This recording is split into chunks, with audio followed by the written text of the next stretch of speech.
Yes, good afternoon to you, Criselda. The Nzima funeral was earlier on this morning. They have left for the cemetery that was earlier on in the morning. We have been here in Diepsloot, getting an idea what's happening. As you said that, there were issues here that saw the police minister coming down. We understand that in the last week, 3 South Africans have been identified as having lost their lives here. There's an unidentified person that gives us 4. There's a 5th Zimbabwean and another Zimbabwean also that was also killed here in Diepsloot. But Criselda, perhaps maybe let me speak to some of the survivors here that have survived, attempts on their lives. I am joined by Mr. Chauke here, Silas Chauke. I'm just going to ask Herbert to perhaps pan the camera to Silas, and he's just going to tell us what happened to him here on Saturday. I understand that he was stabbed. And Tata Chauke, thank you so much. I understand that you were a victim of crime here at Diepsloot Saturday. What is it that happened? Are you able to tell us?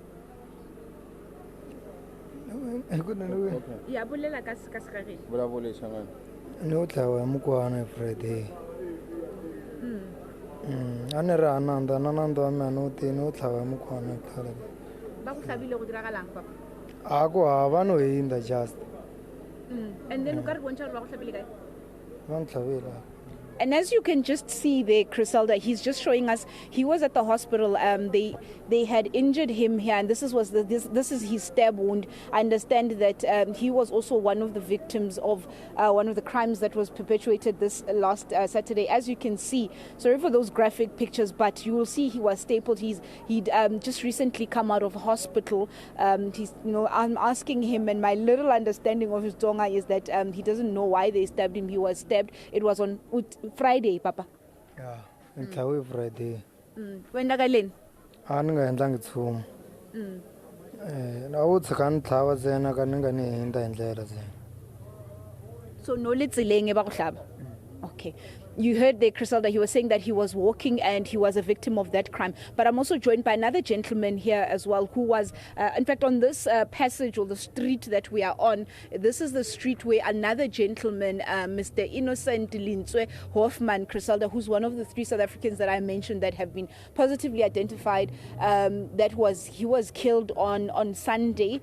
He was shot to death, and I understand there was also stab wounds according to the family. We had spoken to the family earlier on, trying to understand what was it that was happening. I understand that he'll be buried next week in Matatiela in the Eastern Cape.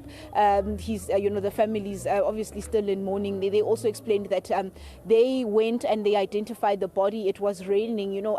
Painful. When they paint and they describe how the state that they found their brother's body in, saying that they are dying like dogs here in Diepsloot. That crime is very rife in this particular area. Saying that they feel that politicians should actually come here and live a little bit in Diepsloot, understand what is it that they're going through. She was the sister to Mr. Hoffman was telling us that, at one point they would just shoot through the burglar doors, or they will, cut. You will actually hear somebody cutting through your burglar door at night as you are sleeping, that it's not safe. Saying that there is a narrative that South Africans have gone crazy and they've become xenophobic, but saying that they are living in fear. They don't know what else it is that they can do in this area, but they need more intervention than what we've seen with more policemen that have been deployed to this area, as well as we know there was also the immigration officials that were also brought into this area. But let me put in another gentleman who also stays on this particular street. He was also a victim of crime. I think they entered into your house, and that what happened to you? Next door. Okay, kiri make kanto irala bya. The next door. Go to very wanonga kulumi tula. After that 15 minutes, flew peto game go on to get phone to go to full stability na little more pilam yakwa. After that, kilasa phone go fast. Kiri libeleko nyako or hirava. I create Kilibela Kalishuva, Kilibela, one about Fababid, by Milamo, 2 one over motors, 2 motors, 2. Okay, Kibela Beg Sofin. Ki after Bekibela Sofin Kibela Mrao, Kibela go Comyagon foot, gave a halibat. They also are a halibat. They also Atzena, Hozen Omi one as a Twarasilo, Mon. wa mathomo ka lwa le yena a bona re ke na le power fita ha ya a jigela mrao a tsena wa slepe ke yena ka re kinya go lwa le yena a bona re ompetha mo di matlo a bona re ke wela ka kwampeto ompetha ka mo mrao after that o re konna ke gopela di dimalo ngampeki wa bona okay it's a 5 guys in kontlong yaka okay after that before dilo di ragala o na le phone le wallet ya ka mo di mali dressing tsampeto ke ba tsia phone ba tsia le wallet okay it's fine ke builder ke robetse pleke ke khona mi pleke ne one batho mo se cha dilo ka ofela ka montong ba tsia di sipe di roll on everything yo tlhapa ba tsia ke ba tsia exam sa di ole ba tsia beke ya hae la se abatswa omi one o re konna ga se le go khoning e go kae ka rena ke tsebe ga se o ke itso ka mo ke ya batswa ba tsamaya ya ka tswela ko ntle after 1 hour 2 to close to 2 hours ke tswela ko ntle kokotela batho ke dula le bona mo jarateng ke ba bontsha re o iretse ntwe so okay. And then maybe I understand there's also a wound, a stab wound there as well. Kiki slap the same thing. Yeah, get slap in the modi matlo. As you can see there, Criselda, this is the wound that he said there was an axe that was used as he was fighting off the perpetrators that came in, as well as I think on the back as well, where he was also injured with an axe by the perpetrators that came into his house. But there's also another gentleman as well, Mr. Ameko, that was also injured. It seems this all happened on this street, Criselda, this passage. On this particular passage that we're on, I'm not sure. On this past weekend was seemingly quite busy. Even where I am standing, the gentleman with the injury there by the stomach, who was also stabbed there. We saw the staples and the stitches there. He was stabbed here. I understand this is where he was found before the ambulance was called. But there's another gentleman also who was also injured this Saturday as well. Papa, what happened to you? Mina bafika bangenela kodlona bafika banithatha endlini niyaphuma nabo na bafika banikapa so bangena ka endlini yinye bafika endlini ba shiya ka yona le ya indlu le bona baphuma bahamba And then no kapile ki South Africans or the foreign nationals did kapile. Sorry? O kapile ki foreign nationals or kapile ki bomang? Abantu baphuma ngaphandle loko nilebelele ngathi abantu baZimbabwe so. Okay. Maybe also let's ask Mr. Chauke here. Ntate Chauke, when the people that attacked you, labantu bakapile, ima South African or ima foreign nationals? Zimbabwe. Sorry? Zimbabwe. Okay. As you've heard there, Criselda, these are some of the victims of crimes that were perpetuated here in this particular street, in this area of Diepsloot in the last week. They're saying that their attackers were foreign nationals. The first gentleman said he feels those were the Zimbabweans, and the second gentleman as well. In fact, the gentleman that we also spoke about with the injury on the head with the axe, he did tell us in the interview that we had with him earlier on that he heard the people that were speaking saying that it was, I suppose, the Ndebele dialect that is spoken in that Bulawayo area, which would be, I suppose, in Zimbabwe as well. But I also have another gentleman who also lives around here in Diepsloot, and he was just saying that he feels that there is a need for everyone to carry documentation, as the call that has been made here in Diepsloot to say that perhaps it's time for people to be, supposed to carry the identity and to show the nationality or whatever their nationality or whichever country that they come from. Ndate, thank you so much. You were still telling us that you feel that it's important that people carry IDs or passports. Yeah, I believe so, and I think it will help the police to do their job. Since re gopela the resident citizens, so re gopela di foreigners di boela gae, so in order for us to help the police to do that, I think we should carry the IDs and make sure we identify or these are the citizens, these are not the citizens. And you think this is going to help? How? I think it is going to help because if we don't have IDs, obviously, how are the police going to be to identify you? Because remember, we have the different types of police. If you can speed, then the police might find it difficult to identify. To know if you paid or what. So this thing I think is going to help a lot. So back to apartheid. I very channel my police in this one. Deport about documented. But they can stay. But those who knows what about la shapo about. Okay. Griselda, you've heard there just some of the victims here and this gentleman saying that they feel as a community, or some parts of the community feel that it is important that documentation be carried to be able to prove, I suppose, your nationality. And I think also earlier on at the funeral of Kulegane Nzimba, we heard, his grandfather saying that they don't understand how their child was killed.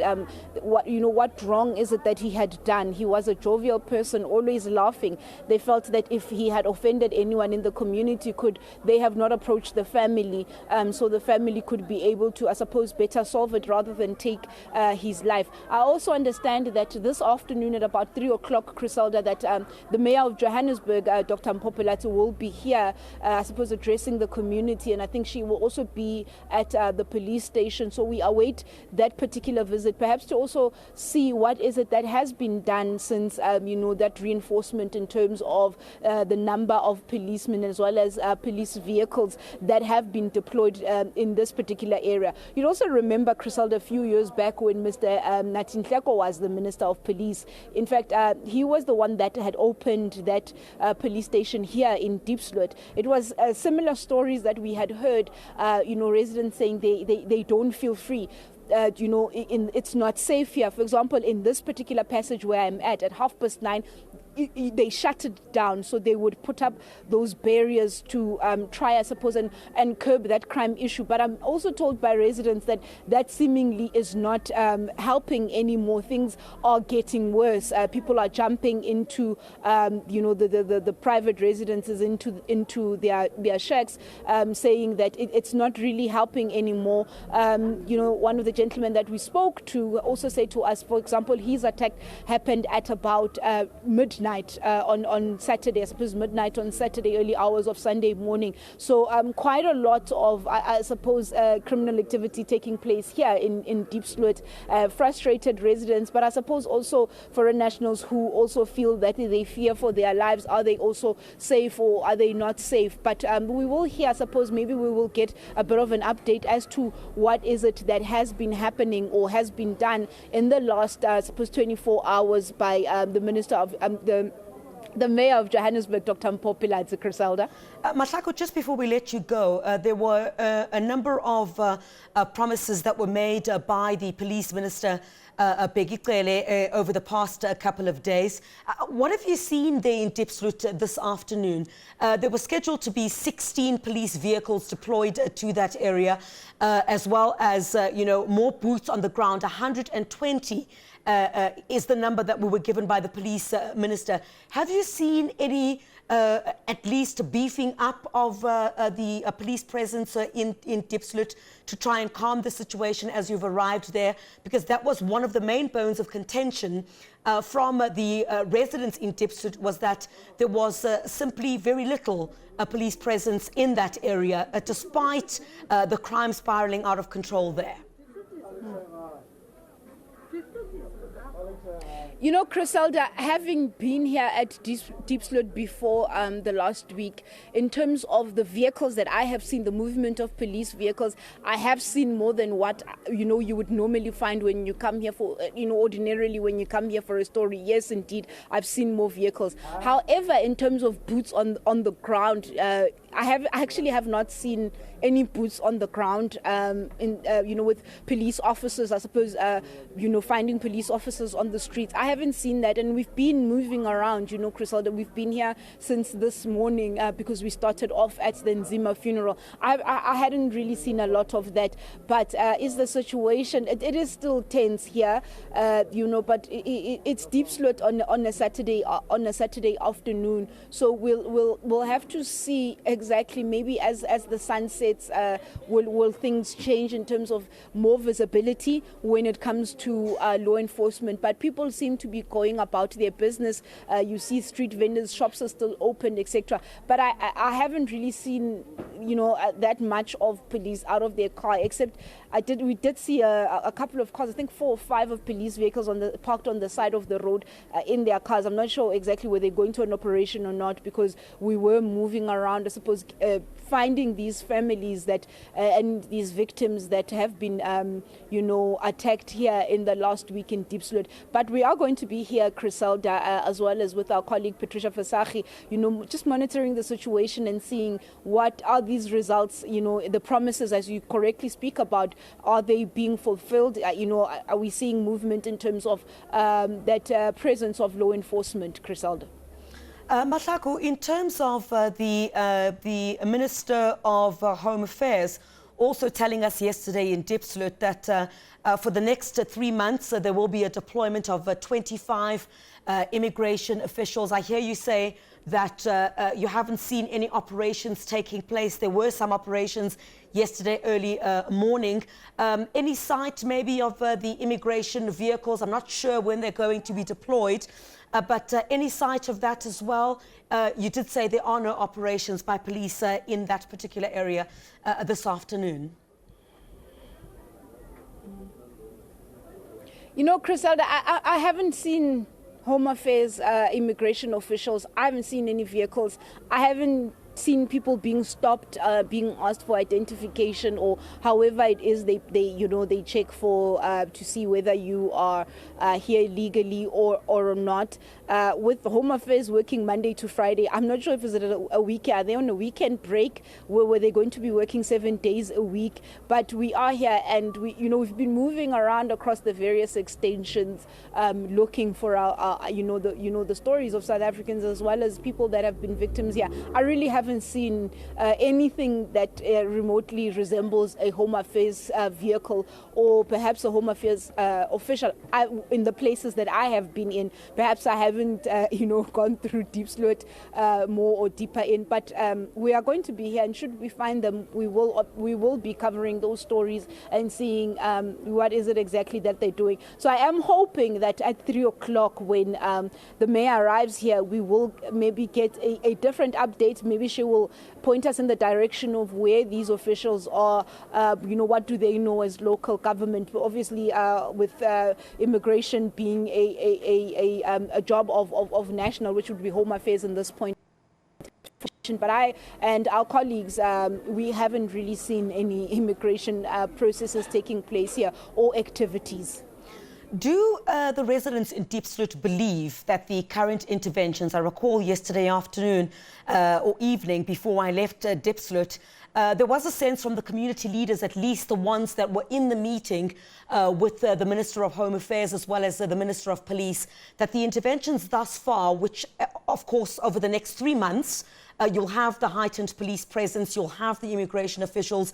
From what you're hearing on the ground this morning, the day after this visit, do they believe that those interventions are enough? Because yesterday, when I spoke to some of those community leaders, most of them were hoping, in fact, that this would become a permanent solution, because in addition to the issues of crime in that area, there are a number of other issues of spatial planning that they mentioned, crime, high unemployment, no access to opportunities, not even for young people in that area. From the sense you got this morning, do you believe the day after the visit by the Minister as well as Home Affairs and Police that there's a sense that something will come right?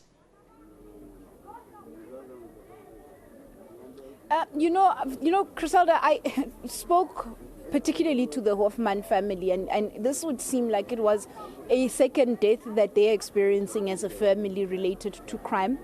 And they are saying that they feel that they are forgotten. it's not enough what is happening here.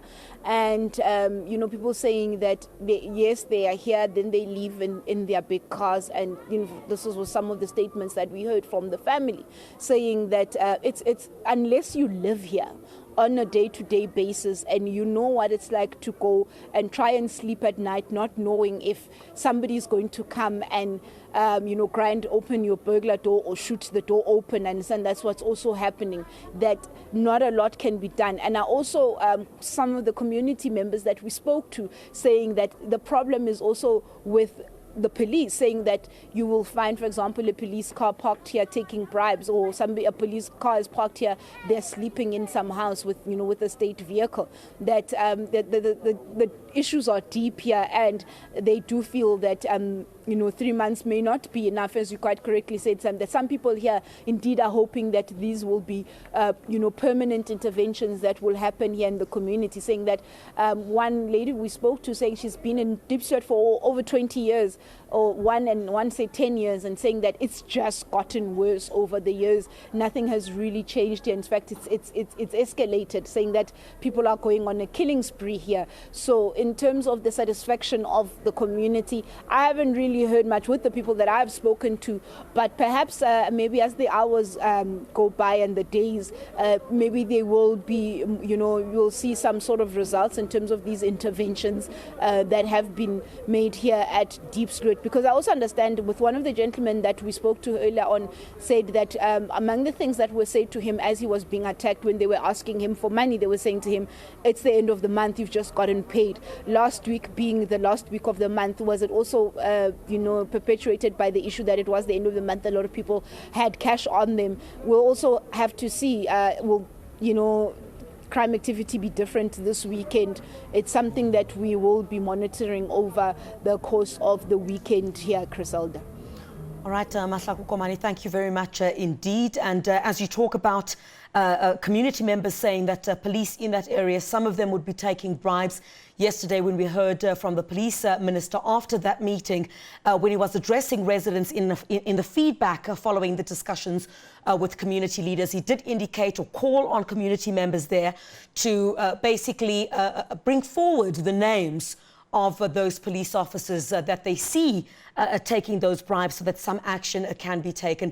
Thank you very much indeed, Mahlako Komane, coming to us live from Diepsloot. We'll continue to have coverage here on the SABC News channel of the latest developments there in Diepsloot.